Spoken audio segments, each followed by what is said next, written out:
الان ما اینجاییم که بی‌حسی خط چش رو بذاریم. بی‌حسی خط چش و بن موژه هر دو تا یکیه. فقط به مشتریتون بگید وقتی که برای کار خط چش و بن موژه میان، اول پماد آی چشمی همراهتون باشه. پماد آی چشمی رو کلاً از اول تا آخر چش میکشید و قطره اشک مصنوعی حین کار احیانا اگه بی‌حسی رفت داخل چش یا نمیدونم مواد رنگ رفت داخل چش، 2 بار 3 بار در حین کار چش رو شستشو میدید. خب بریم برای بی‌حسی گذاشتن چشم. به مشتریتون میگی دیگه تا پایان این که کارتون رو انجام میدید چشمشون رو باز نکنن. یه کوچولو پلک رو میدیم سمت بالا، باز نکن عزیزم. آروم آروم. ببین نیازی نیست برای خطی چشم سلفون بذاری.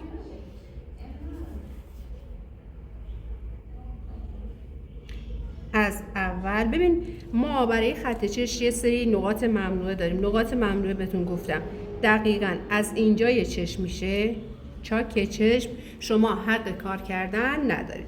ولی بی‌حسی رو میذاریم چون بی‌حسی نیم سانت بالا و نیم سانت پایین رو بی‌حس میکنه. ببین یه کوچولو که پلک رو به سمت بالا میکشی داخل بن موژه هم میره. خب حالا میام بی‌حسی این چش رو میذارم. یه کوچولویی با دست ببین مشتری بهش گویزد کنید تا پایان کار چشمشون رو باز نکنن و قطره اشک مصنوعی رو کنار دستتون داشته باشی. احیانا اگر مشتریتون چشمشون رو باز کرد و احساس سوزش کرد با اون اشک مصنوعی چشمش رو شستشون میدی. نیازی به سلفون کشیدن نیست چون پشت پلک نازک هستش و به راحتی بی‌حس میشه. خب دیگه عزیزم چشماتون رو باز نکنید تا 20 دقیقه الی 15 الی 20 دقیقه چشمتون که بی‌حس شد ما شروع میکنیم به کار اصلی. خب ببینید 20 دقیقه تایم بی‌حسی ما تموم شد. من بی‌حسی رو پاک میکنم. دستگاهتون رو روشن کنید. ببینید سوزن باید اینقدر بیرون باشه، نه زیاد نه کم. رنگتون رو کم بردارید. یه دستمال کاغذی پیشتون باشه اضافه رنگ رو بردارید. ببینید زمانی که میخواید کار بن موژه رو بزنید، الان مشتری ما میخواد کار بن موژه رو بزنه، یه با انگشت شستتون یه فشار کوچیک میدی، اینو هول میدی زیرش. ببین خب حالا کوکی کوکی شروع میکنم آروم آروم. ببین الان بی‌حسی کاملا لابلای موژه ها هست. دیدی چقدر راحته؟ آروم آروم با فشار دست کم رنگ رو کاشت میکنم. ببین شادی توی کادر هست دستم بله جلو. استاد. ببین رنگ بردارید مدام با دستمال کاغذی رنگتون رو اضافهش رو بگیرید که روی خط چش نیفته و آروم آروم. ببین من اصلا فشار دستی ندارم، این دوتا انگشتم رو اهرم قرار دادم. نقطه ممنوعه هم کار نمی‌کنه. نقطه ممنوعه کجاست؟ ببینید زمانی که اولین رویش موژه هست اونجا بهش میگن نقطه ممنوعه. اگر این نقطه ممنوعه رو کار بکنید باعث پخشی رنگ میشه، یعنی تا اینجا رنگ مشکی پخش میشه. اگه چاک چش رو کار بکنید دقیقاً تا اینجا پخشی رنگ میاد. خب آروم آروم رنگم رو کاشت کنم. ببین زمانی که شما از اینجا میپرید اینجا اینجوری کار میکنید اصلا رنگ پذیری ندارید. رنگ بر میدارید اضافه شو با دستمال کاغذی میگیرید و آروم آروم کوکی کوکی کار میکنید. رنگمون هم آیلاینر پرمابلند هستش. اگر مشتریتون سبزه بود میتونید یه قطره از رنگ گرمتون بهش اضافه کنید تا خنثیش کنید. ولی اگر نه مشتریتون سفید پوست بود نیازی به چیز نیست. خنثی کننده نیست.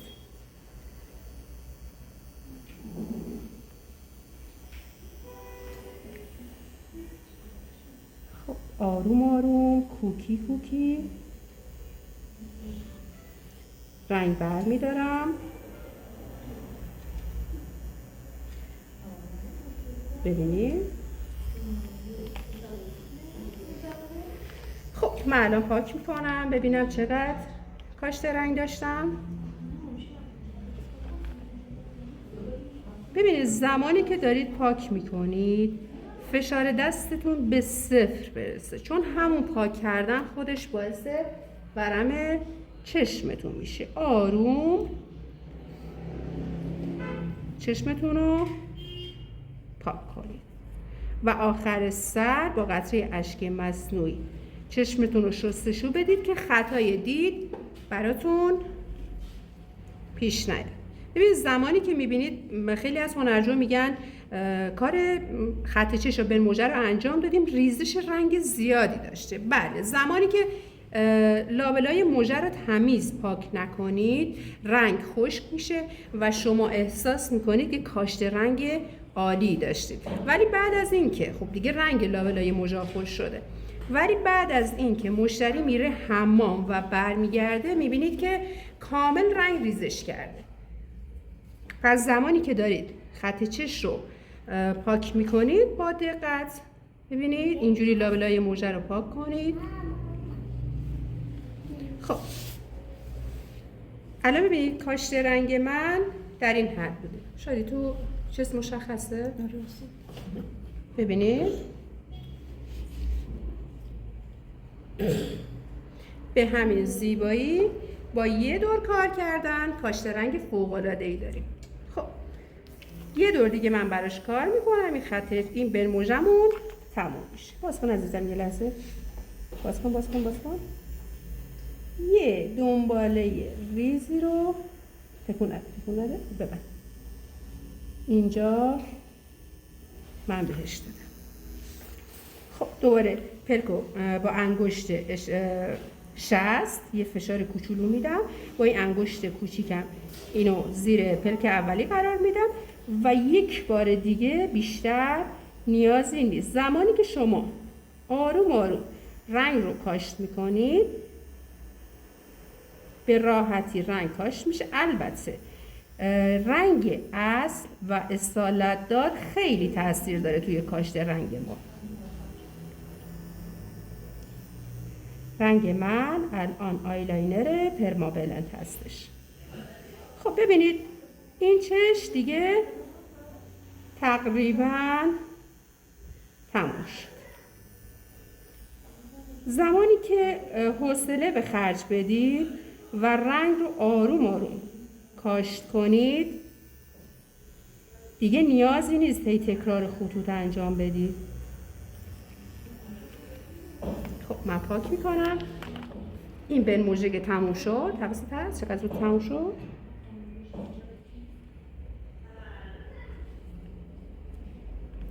این از استوبش کن که میگم قطره اشک مصنوعی هم ایرانی هم باشه مشکلی نیست. قطره اشک مصنوعی کنار دستتون باشه. الان من میخوام چشم مشتری رو شستشو بدم. چشم رو ببینید این رنگ مخصوص چشمه، نگران نباشید. ولی خب برای اینکه کار از محکم کاری عیب نکنه 2 قطره 3 قطره رنگ چی بهش میگن قطره اشک مصنوعی رو به چشم اضافه میکنیم و رنگ های اضافه داخل چشم رو در میاریم. هر چی که رنگ داخل چشم هست. خب ببینید باز کن عزیزم. الان کار ما تموم شد. ورم پلک مشتری در این حده، یعنی در حد یه اشک ریختن ساده. الان این سبک های جدیدی که اومده، متد جدید، تکنیک های جدید، ما ورم خط چشم نداریم. خب بریم برای چشم مخالف.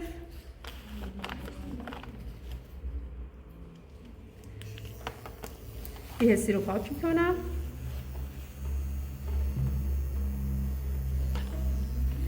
خب رنگم رو بر میدارم، همونجوری که گفتم با انگشت شست یه فشار میدم و این رو زیرش قرار میدم، زیر پلک. من نمیدونم خیلی از پیگمنترها چشم باز کار میکنن که واقعا سر نترسی دارن و اصلا مشتری هم احساس آرامش نداره. ولی وقتی که شما پلک مشتریتون رو قفل میکنید، ببینید الان شاید 1 میل پلک پایینی زیر پلک بالایی قرار گرفته و هیچ نه خودتون استرس دارید و اینکه نه مشتریتون. خب آروم آروم لابلای این مژرم رنگم رو کاشت میکنم.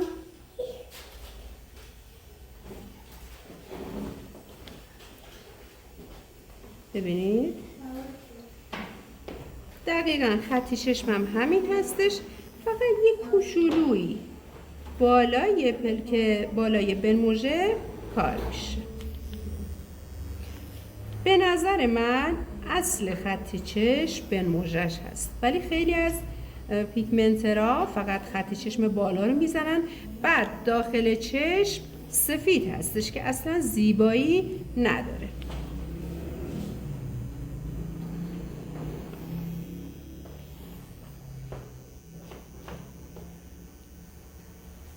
خب من آروم آروم رنگمو کاشت میکنم، سر سوزنم رو تمیز میکنم، رنگ هایی که خوش شده رو دوباره پلک رو بر میگردونم. از اول آروم آروم رنگم رو کاشت میکنم.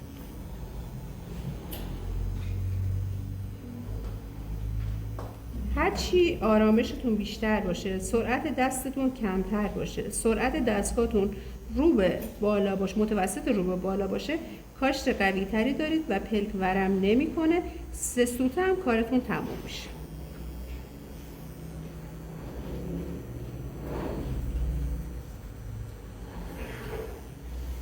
بنموژه بیشتر برای افرادی خوبه که الان این خانم خودشون دوست دارن که بنموژه باشه، خط چشم رو دوست ندارن، و افرادی که پلک مویرگی دارن مجاز به کار خط چشم نیستن از بنموژه برشون استفاده کنید. خب من پاک میکنم آروم آروم.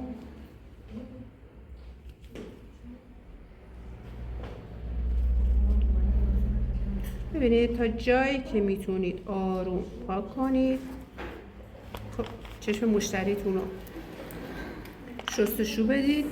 این شستشو دو تا خوبی که داره، داخل چشم شستشو داده میشه و بنموژه هم تمیز میشه. شما میدونید که ببینم رنگتون کاشت شده یا نه.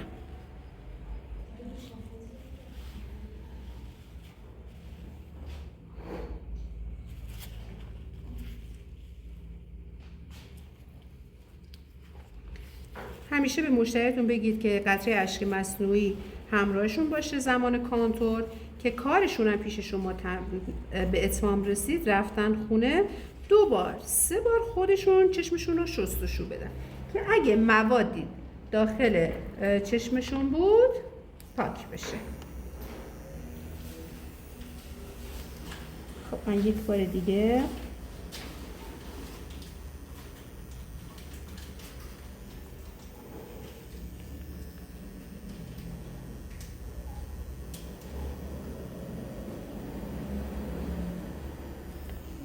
مدام مواد بردارید که سوزن فقط پلکو زخم نکنه، یعنی با هر کوکی شما مواد بردارید.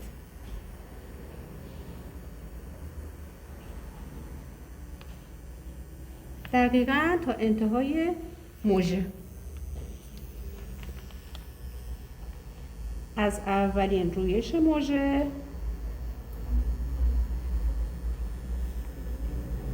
تا انتهای چشم ما بنموژه رو میکشیم.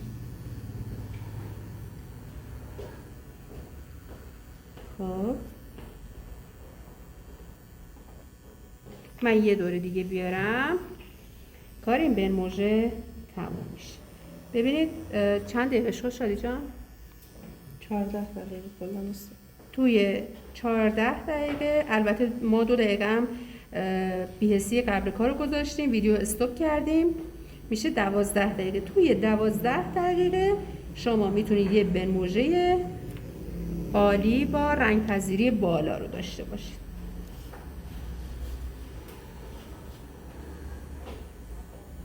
خب اوکیه، تموم شد.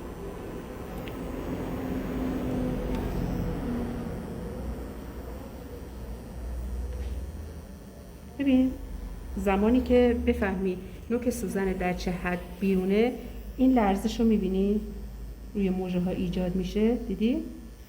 این لرزش میفهمی که سوزنت با پوست برخورد داره که دیگه سوزن رو بیش از حد وارد پوست نکنی. خب بریم برای پاک کردن و مشتریمون چشماشو باز کنه ببینیم ورم چشمشون در چه حد هستش. ببینید الان ما از مشتریمون خواستیم که چشماشو باز کنه. ببند، باز کن. ببین ورم چشم ما در این حد، یعنی در حد یه اشک ریختنه. دیگه از این تکنیک‌های جدید که استفاده کنید ورمی نداره چشم مشتریتون. یه لحظه باز کن. خب به همین زیبایی مبارکتون باشه.